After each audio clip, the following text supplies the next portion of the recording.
Said that you said that Jack Parr was not difficult for you to work with, but that he certainly was for Yeah, other people. for some other people. In fact, I overheard two disgruntled staff members, I think they were writers, and overheard this in the hall, a line that cracked me up because one of them was saying to the other one, you have to understand, that Jack Parr is not mentally ill. He's a carrier of mental illness. And that was what I told Jack about that later. He was amused too. There were, as well as entertainers, political figures who appeared in his show with some regularity in a way that they don't today unless they're making fun of themselves on Saturday Night Live. And that's Can you tell us about some of the... sure. Richard Nixon, John Kennedy was on, Robert Kennedy frequently, and there was a. I think now there's a feeling on the part of the trade that you wouldn't do an informal interview like that with you wouldn't. First of all, if you had, you would not have said Jack to Jack Kennedy. You know, you would say Senator Kennedy, which he then was before. But even when Nixon was on and played the piano,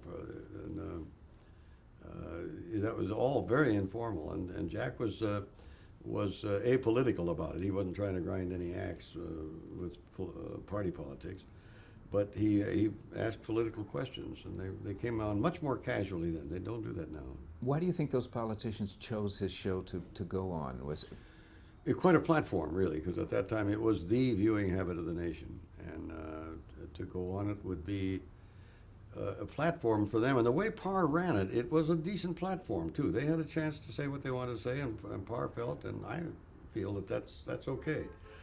Today, if they were on the Letterman show, they would be used as a springboard to his cleverness, and I think that's one reason they might tend to shy away from today's climate.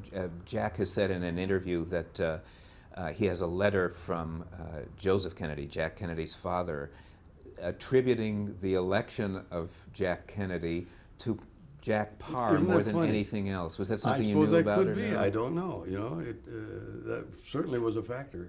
And broadcasting does that. You know, Lyndon Johnson credited Walter Cronkite with his not running for another term, because when Walter denounced the Vietnam War, Johnson decided not to run again, and said so. Robert Kennedy, I see, chose the Parr Show to come on the air with as the first public appearance after the death of his brother. Yes, Is that's that true. How did that come about?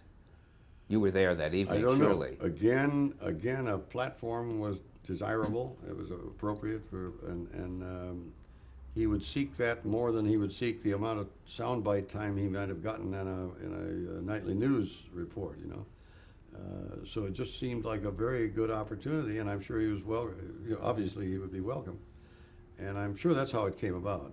When there was time to say something, he wanted to do it on the Tonight Show. Was it a surprise to you when he chose to do it? Or was the show so powerful then Oddly, that... it wasn't a surprise to me. I guess maybe I felt that was natural that he would do that. Are there other significant political figures like that? Of course, they're at a tremendously high level, so there aren't really that many others, but... No, maybe not. You remember Carl Mundt, the senator? Senator? Yeah. He drove me into the ground one time on I can't remember what program it was. It might have been Today, but it seems to me it was earlier than today, and it might have been when I was substituting for Jack. I'm just really not sure about that, but I remember his appearance because he pounded me into the ground, and I richly deserved it because I left myself wide open. We were talking about something like a suggested wheat deal with Russia or something. That billions of dollars were involved. Whatever it was, they were talking about multi-billions of dollars. And then, almost in the same breath, he came up with a thing that involved $4 million. $4 million compared to many billions. Mm-hmm.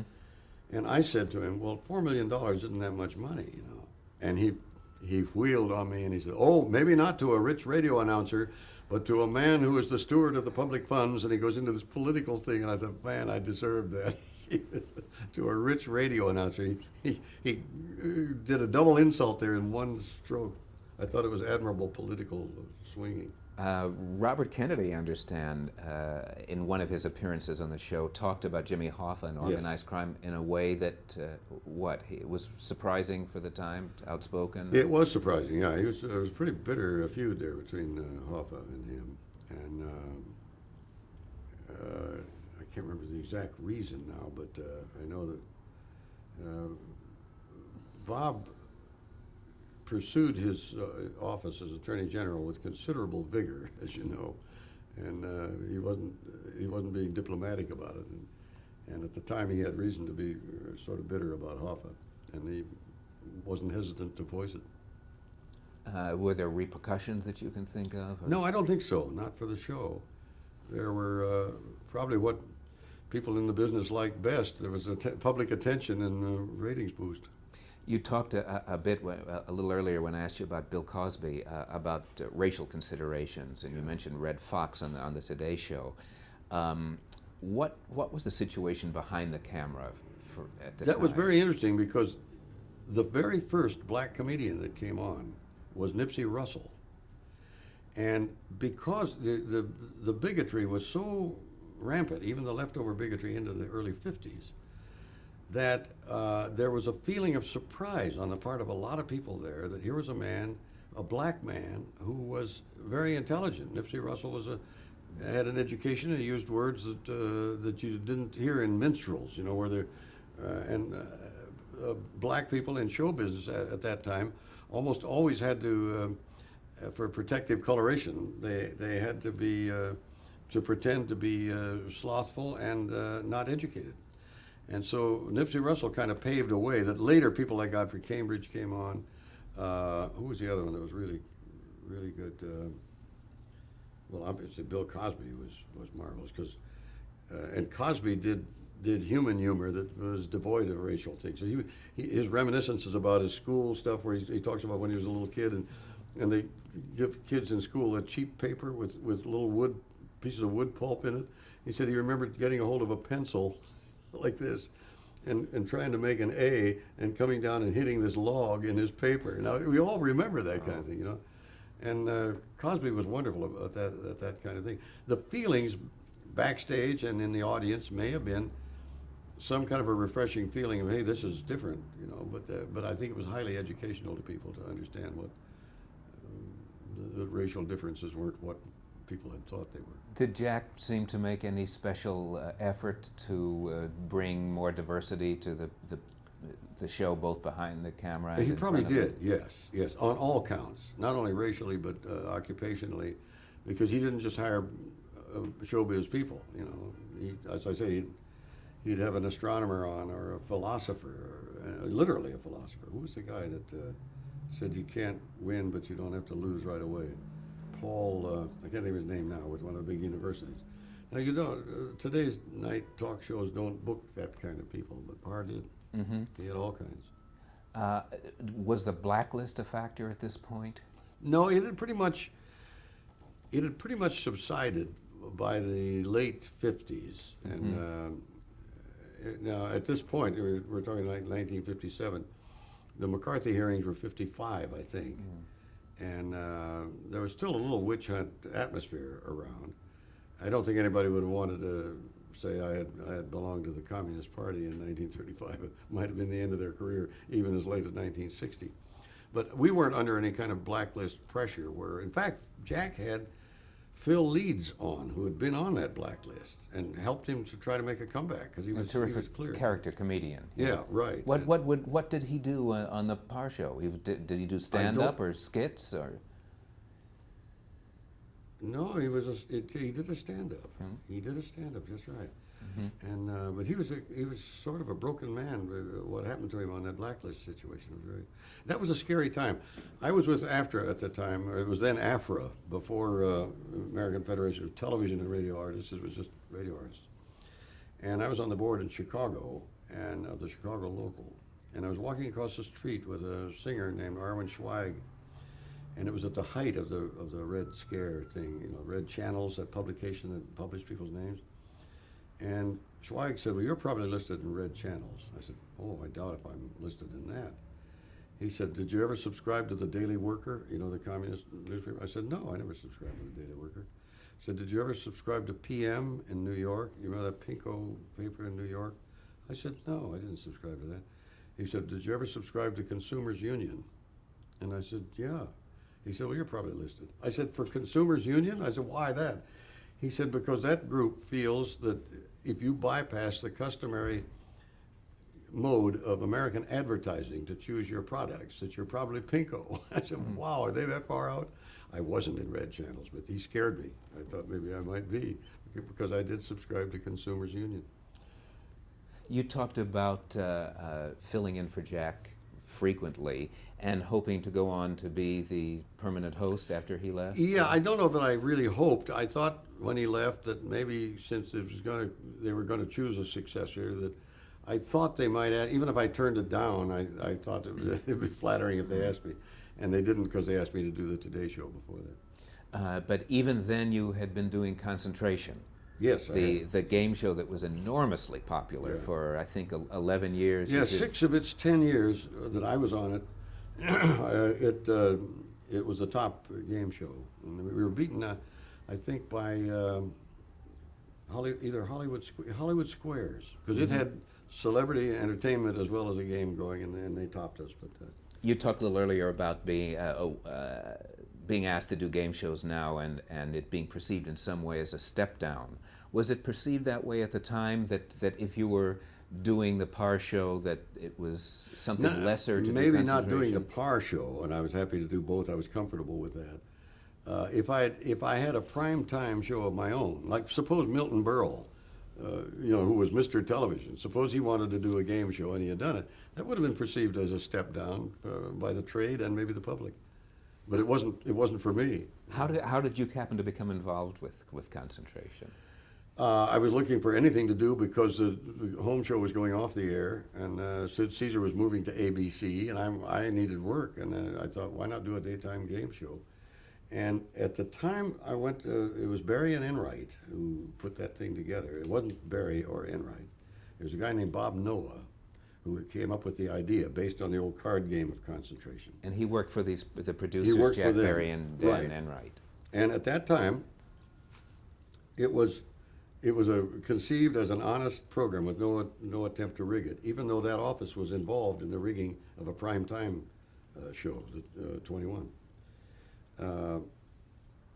When the week that we went on the air was when Stempel blew the whistle on 21 and then one other big show there, and it hit the fan that these shows were rigged, and I thought, well, that's the end of that. The bubble will burst. NBC left it on, and we had enormous security to make sure. First of all, by its nature, the show couldn't have been rigged for this reason.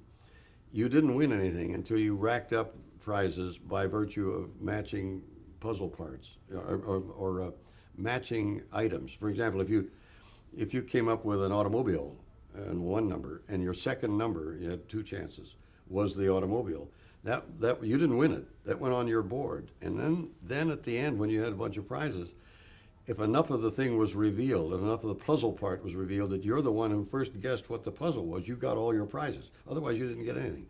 How could you rig that? If I knew the answers and told you the answers, you still wouldn't win anything until you had racked up some prizes, during which time your opponent could take it out from under you. So there wasn't any opportunity to rig it, and nor any desire.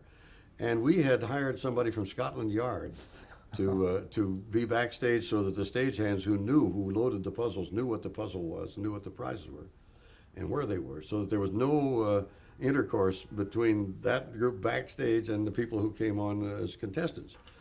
NBC, meantime, hired their own security expert who didn't know we had hired the Scotland Yard guy, and they're backstage throwing each other out because each one thinks the other is a spy, which was kind of a funny first day thing. But we had that kind of security, even to a point where I did not know and didn't want to know the answer to a puzzle until a contestant made a guess. I had the card with the thing and a piece of black tape over the name of the puzzle. Mm-hmm. And I just played it without, I didn't want to know. And whenever anybody said what he thought the puzzle was, I'd tear the tape off and say, you're right or you're wrong, And so we were that careful about it. I know it's so hard to talk about why shows succeed or fail. Got any theories about why Concentration was so popular for so many years? It was a pretty good game. A lot of people enjoyed playing it, kind of like Jeopardy is today. Uh, I don't know. I like to think that there was some personality element in it that they would have tuned out if I had an abrasive personality and I was running the show. Um, and they like to see people winning prizes. God knows it appealed to me and to my Scottish blood to be giving away all those prizes when it didn't cost me anything. And a curious insight into the American psyche too. When you see the prizes that we gave away, we gave a few prizes away that were much more valuable than the cars that we had as prizes. You know, a diamond necklace or a fur coat, a sable coat or something. It was really more, but it was not, didn't create the excitement that the automobile did. And it led me to think of someone who once said in America, the automobile is a god.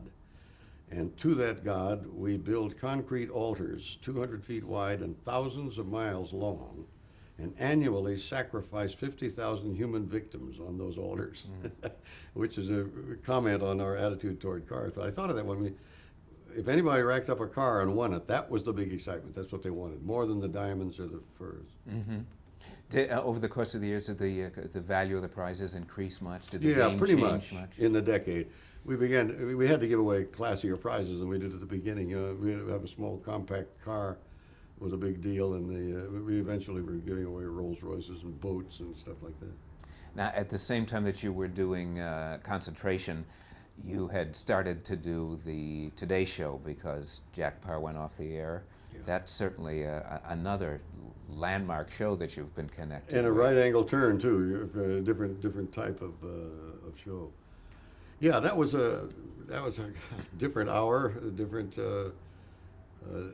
mood of audience. You had to sense what the audience. You were broadcasting then to people who were getting ready to put their hat on and go to work, or send kids to school or whatever. And took me a little while to get into the contours of that, but it went up. And I'm really proud to say that today, during my tenure there as a host, in terms of adjusted dollars, had the greatest revenue that it's ever had, and the best ratings it's ever had. Now that's a gimmick. The ratings were the best because there was no competition then. You know, I mentioned that at that time CBS had Captain Kangaroo on, and ABC was not even on the air then. So we were in effect the only game in town. Now there's a lot of competition in those morning shows, but that was a rather glorious epoch for me.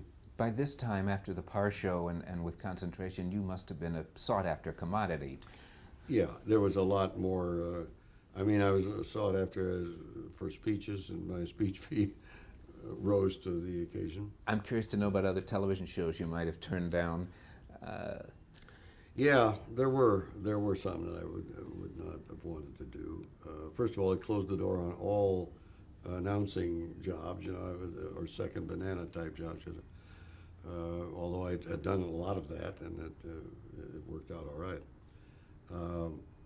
I'm trying to think what things that I was offered. There was some.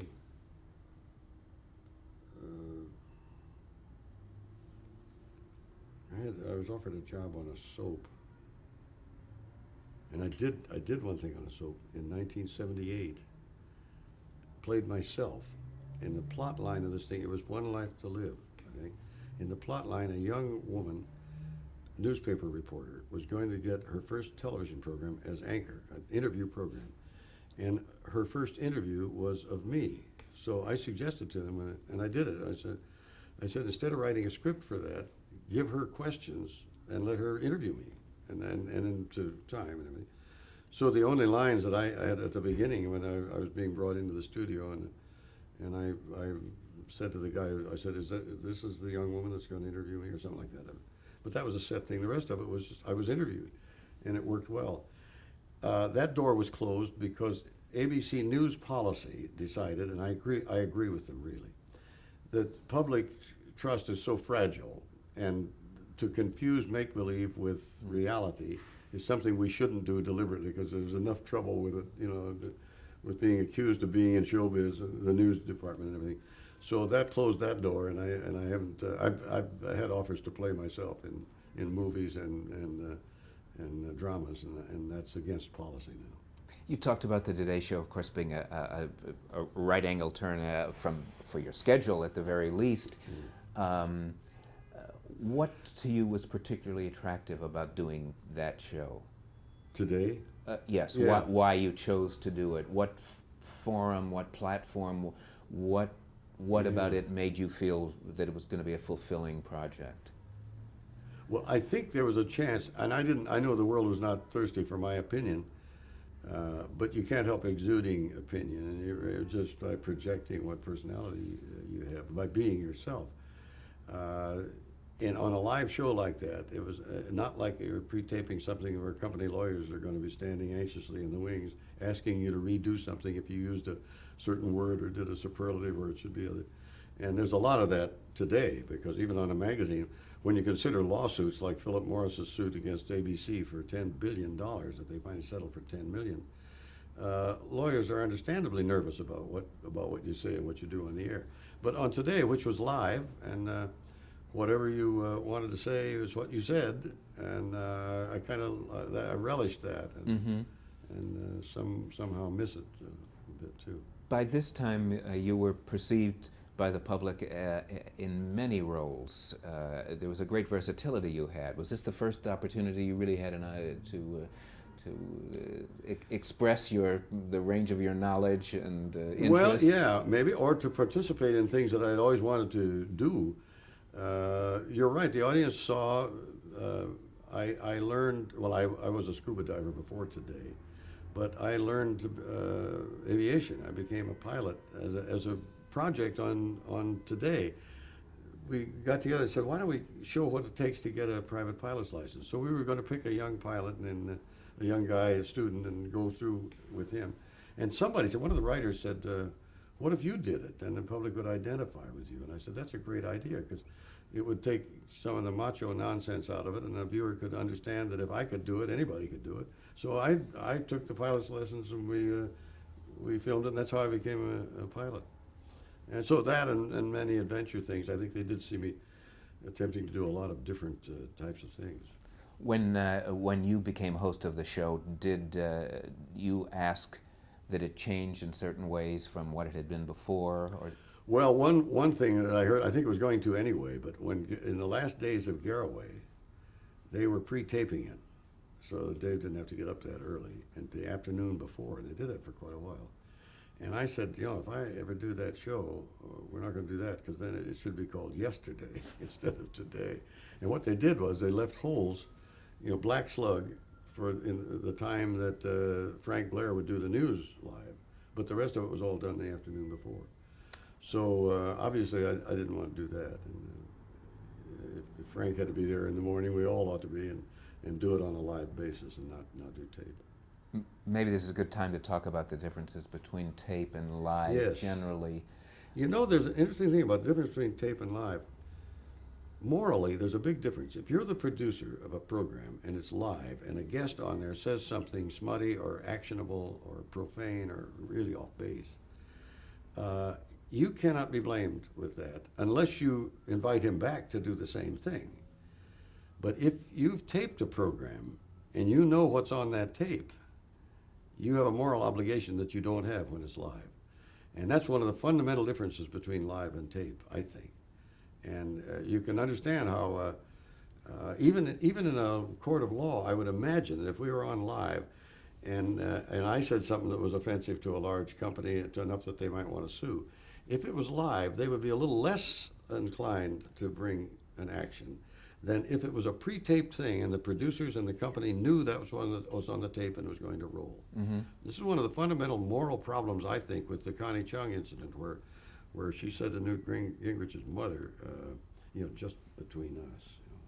Now, this woman was not sophisticated enough to know that, and probably thought that it would not get on the air. So two bad things happened after that. She got the answer, but should have known right then that you don't put that on the air. That's if not, at the least, it's a journalistic no-no, and at most, it's a moral question. And for her to decide to put it on the air, and for the company to back it and put it on the air, was execrable, I thought. Mm-hmm. And that's the difference between tape and live. If you get somebody saying something like that in a tape interview, that's fine, but you got the moral obligation to consider carefully whether it belongs on the air, scoop or no scoop. The Tonight Show started live and then moved to tape after much time, or? Not a lot, probably a year and a half, I think. We were in the Hudson Theater live for quite a while, you're right. And did that change the way you did the show much? Not a lot, really, because it was real tape. It was not edited tape. There was no modular, it was done in real time. And in fact, an interesting thing happened. When we first began to tape, and I was doing a commercial for an electric organ company. It wasn't Hammond, but it was I don't remember the name of it now. And something went wrong. And I said, and we did the show in real time and had to be out, and we went into overtime if we got a late start or something. But we were taping 8:15 to 10.